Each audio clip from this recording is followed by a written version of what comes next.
नमस्कार साथियों। आज हम चर्चा करेंगे एक इतने अच्छे एंजाइम के ऊपर जो एक केमिकल भी है, एक वृद्धि कारक भी है और एग्रीकल्चर और अन्य चीज़ों में बहुत ही उपयोगी है।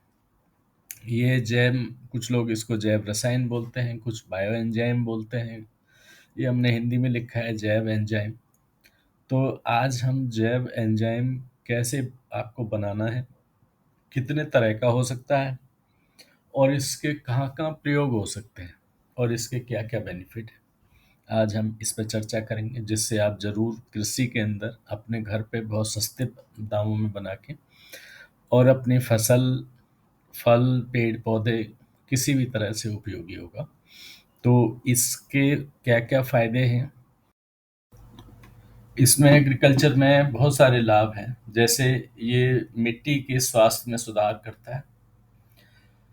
सूक्ष्मजीवी सक्रियता को बढ़ाता है, जिसमें माइक्रोबायल और रक्षक और पोषक बहुत सारे सूक्ष्मजीव होते हैं और इसमें ऑर्गेनिक कार्बन पदार्थ जितने होते हैं उसको विघटन की क्रिया बढ़ा देता है और पोषक तत्व जो पेड़ पौधों को चाहिए उनको रिलीज करने में मदद करता है जिससे पेड़ पौधे ले सकें।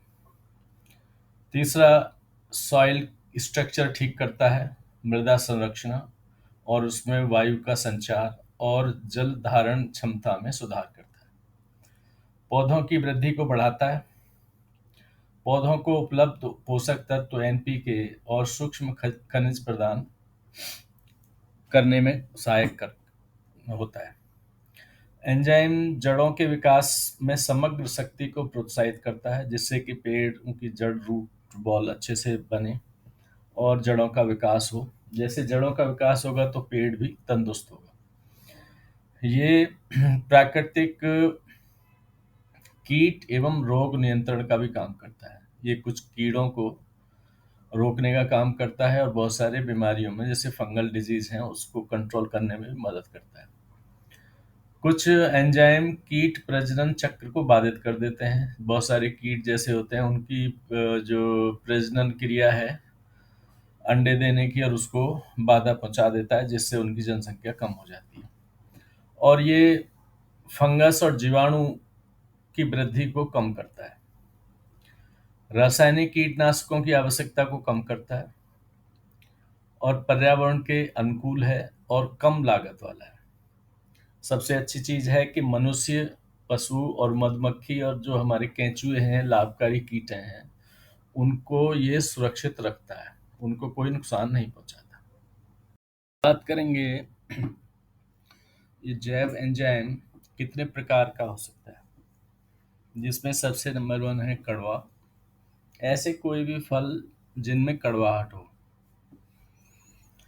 जैसे राजस्थान, हरियाणा और यूपी के कुछ एरियाओं में तुम्बा मिलता है जिसको कुछ लोग फरफेंदुआ भी बोलते हैं। पीले रंग का होता है, तरबूजे के जैसी उसकी बेल होती है।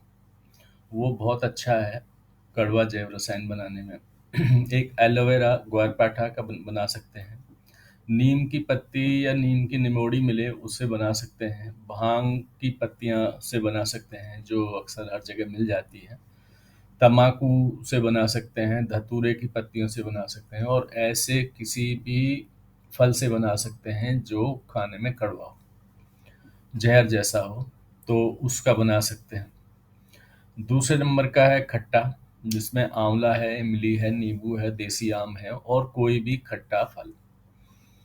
तीसरे नंबर पे आता है मीठा, जिसमें केला, पपीता, काशीफल, संतरा, अमरूद, आम, सहजन के पत्ते, सहजन की शाखाएं, सहजन की फलियां और अन्य कोई भी मीठा फल, अनन्नास हो या जो भी आपको अवेलेबल हो उससे बना सकते हैं। क्योंकि इसके तीनों के प्रयोग अलग अलग अलग हैं तो हम इनको तीन हिस्सों में बांटते हैं। अब हम बात करेंगे इनको बनाना कैसे है।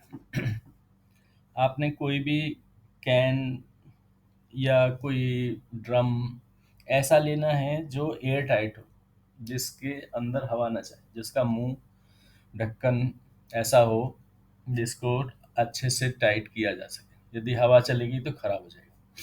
तो इनमें सबसे एक रेशियो है 1:3:10 का।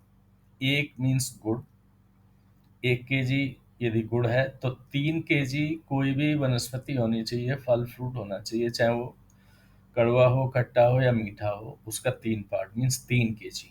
एलोवेरा हो या कोई भी है तो वो 3 kg होना चाहिए और 10 लीटर पानी होना चाहिए। उसके अंदर इनको यदि गुड़ को थोड़ा सा कूट दें, थोड़ा ढीला कर दें जिससे कि वो पानी में आसानी से घुल जाए, और जो भी हमारे पास फल है उसके छोटे छोटे टुकड़े कर लें, यदि हो सके तो उसको थोड़ा सा कूट दें या मिक्सी में हल्का सा निकाल दें तो थोड़ा जल्दी उसका इफेक्टिव हो जाएगा। और साफ पानी लें, उसमें कोई गंदगी नहीं होनी चाहिए, कोई कीड़ा नहीं होना चाहिए, इस तरह का पानी एकदम साफ होना चाहिए। और कोई भी जो भी आपकी कैन है, बॉटल है या ड्रम है, वो भी अच्छे से नीट एंड क्लीन होना चाहिए। गर्म पानी से उसको अच्छे से एक बार धो दें और फिर उसको छाया वाली जगह में रख के इनको मिला के उसको एयर टाइट कर दें। ध्यान रहे कि 5-6 दिन बाद इसमें गैस बननी शुरू होगी, जिससे कई बार बॉटल फटने का भी चांस रहता है कैन का, तो इसको हल्का सा उसका ढक्कन थोड़ा सा खोलेंगे तो उसमें से बहुत सारी गैस निकलेगी। जैसे ही गैस निकल जाए फिर वापस उसको फिर बंद कर दो। फिर उसमें फिर देख लें 5-10 दिन बाद में कि उसमें फिर गैस बन रही है तो उसको 2-3 बार हल्का हल्का गैस निकाल के एयर टाइट करके उसको छोड़ दें 90 दिन के लिए। तो ये आपका 3 महीने में बन के तैयार हो जाएगा, उसका कलर एकदम डार्क हो जाएगा। और फिर उसको क्या काम करें, उसको छान लें अच्छे से कपड़े से या किसी भी छलनी से, और जिससे स्प्रे वगैरह में इजी हो यूज़ करना। और फिर उसको कुछ बॉटल्स में भर के और उस पर डेट लिख दें और वो उसको रख लें। उसकी कोई म्याद नहीं है। आप जब कभी कहीं उसको लेके जाएं तो कार में या बाइक पे या उस पे, तो वो हिलेगा, हिलने से उसके अंदर गैस बनेगी तो हो सकता है बॉटल फट जाए। तो उसकी गैस हल्का सा बीच बीच में निकाल दें और फिर ले जाके इसको प्रयोग के लिए आपका तैयार है। अब हम आगे देखेंगे कि इसका प्रयोग कहाँ कहाँ और आपने कैसे कैसे करना है। बहुत ही उपयोगी है। इसको किस तरह से करना है और कब करना है ये बहुत ज़रूर याद रखना है। वैसे जनरली इसका प्रयोग 2 ml 1 लीटर पानी है उसके अंदर मिला लें, और यदि सिंचाई कर रहे हैं, ड्रेंचिंग कर रहे हैं तो 5 ml पर लीटर के हिसाब से इसको जाने दें। और इसको यदि आप कर रहे हो खट्टा या कड़वा, सबसे पहले कड़वे का सोचें। जब आपने कोई भी चीज़, एक तो आपने फसल बो रहे हो, बीज है या कोई गन्ना है या फल पेड़ है कोई भी है, तो इनको उसके ऊपर थोड़ा सा डाल दें तो उससे बीज एक्टिव हो जाएगा। एक तो उसका बीज उपचार के लिए बहुत अच्छा है ये। दूसरा, जब अभी मैं कड़वे की बात कर रहा हूँ, जिस समय पे कोई आपके रूट्स में कोई बीमारी आने का चांसेस हो सकता है, और पेड़ यदि नरम रहता है, छोटा पेड़ होता है, तो उस टाइम पे आप 5 ml के हिसाब से सिंचाई के अंदर चला दें। 5 ml का मतलब है कि आप यदि 1 एकड़ में लगा रहे हैं तो तकरीबन 100 लीटर जाएगा, और यदि स्प्रे कर रहे हैं तो 2 ml है, और 5 स्प्रे में आपको 10-10 लीटर 50 लीटर का 1 एकड़ में आप स्प्रे कर देंगे, तो 2 ml के हिसाब से 10 लीटर में आपका 20 ml जाएगा, और 1 लीटर लगेगा यदि आप 1 एकड़ में भेज रहे हैं। अब इसका प्रयोग कब करना है, एक तो पहले ये हो गया खट्टे का, कड़वे का। यदि कभी भी कोई कीड़ा नज़र आता है, कोई फंगस नज़र आ रहा है, तो ये बहुत अच्छा है, उस समय पे आप इसका स्प्रे और सिंचाई के साथ डाल सकते हैं। उसके बाद में जब आपका फल फूल आने को है, या आप चाहते हैं कि फूलों की संख्या बढ़ जाए और फूल हमारे अभी आना स्टार्ट हो जाए, तो उस समय पे पानी रोक दें, सिंचाई रोक दें और फिर इसका स्प्रे कर दें। तो आप देखेंगे कि 2-3 दिन की बारी 2 बार स्प्रे करेंगे 3-3 दिन बाद में, तो आप देखेंगे कि फूल आना शुरू हो जाएंगे। फूल यदि हल्के हैं तो नंबर्स बढ़ जाएंगे फूलों के। तो इसमें कड़वे या खट्टे दोनों में से किसी का भी कर सकते हैं। जब आपका फल बन गया और फलों के अंदर मिठास लाना है, बीजों की सेप बढ़ाना है, बीजों के अंदर वजन बढ़ाना है, तो उस टाइम पे आप मीठे का आपको स्प्रे करना है, मात्रा वही रहेगी। इसमें यदि सिंचाई उस समय कर रहे हैं तो उस समय छोड़ दें, और स्प्रे भी कर सकते हैं, 2 बार 3 बार करोगे कोई दिक्कत नहीं है। और ध्यान रहे कि इसकी मात्रा इससे ज़्यादा ना बढ़ाएं। ये 2 ml पर लीटर, ये ज़मीन में दे रहे हैं तो 5 ml, ये उसी से अपना पूरा इफेक्ट दिखा देगा। और ये आप सब फसलों में चलाएं, क्योंकि इसका पीएच वैल्यू 3.5 4 के आसपास रहता है हमारे, क्योंकि देश में पीएच वैल्यू ज़्यादा होती है। जैसे ये मिल के जाएगा पानी के अंदर तो पानी को शुद्ध कर देगा, उसका पीएच थोड़ा नीचे ले आएगा 7 के आसपास में, तो ऑटोमेटिकली पेड़ बहुत सारे न्यूट्रिशन को अपटेक करने की उनकी कैपेसिटी बन जाएगी। ठीक है भाई। अब इसके हम अन्य उपयोग भी हैं बहुत सारे, उनके बारे में बात करेंगे। यदि आपने जैसे कड़वा और खट्टा बनाया है, उसको यदि हम किसी भी गांव में, शहर में गंदे तालाब हैं जिसमें से बदबू आती है, नालियों में पानी भर गया है गंदा, और जो हमारे पेयजल हैं, ट्यूबवेल्स वगैरह हैं, या लोग वहाँ से पानी पीते हैं, तो उसके अंदर भी इसको यदि डालेंगे तो उसमें से गंदगी साफ हो जाएगी, और उसमें से बदबू आनी बंद हो जाएगी। आप वो कड़वे वाला इसमें यूज कर सकते हैं। दूसरा, कड़वा या फिर खट्टे वाले को आप फ्लोर क्लीनर की तरह भी यूज कर सकते हैं। उसमें आप 5 ml डालें, पानी में पोछा लगाते हैं उसके अंदर डाल दें, क्योंकि कोई भी शहरों में आजकल जहर वाले फ्लोर क्लीनर मिलते हैं, जिससे बच्चों के अंदर स्किन डिजीज होने का खतरा है, लोगों के पैरों के अंदर में वो केमिकल लग जाता है जिससे बहुत सारी डिजीज आने का चांसेस होता है।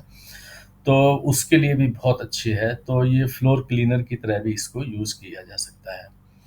दूसरा, किसी यदि पशुओं को कोई त्वचा में बीमारी है, कोई स्किन डिजीज है, तो 5 ml 1 लीटर पानी में डालें और उससे उसकी धुलाई कर दें, उसको नहला दें, और तो वो भी उसकी ठीक हो जाएगी। दूसरा, इसका एक और प्रयोग है, यदि आप इसको अपना पानी पी रहे हैं, उसके अंदर सहजन वाला या मीठा 2-3 बूंद यदि डाल के उतना गिलास में और पानी आप पिएं, या बॉटल में है तो उसमें आपने 2-3-4 ml डाल दिया और फिर उसको रख दें, उस पानी को आप पिएंगे तो उस पानी की सभी केमिकल्स को नष्ट कर देगा, और उस जल को काफ़ी एनर्जाइज कर देगा।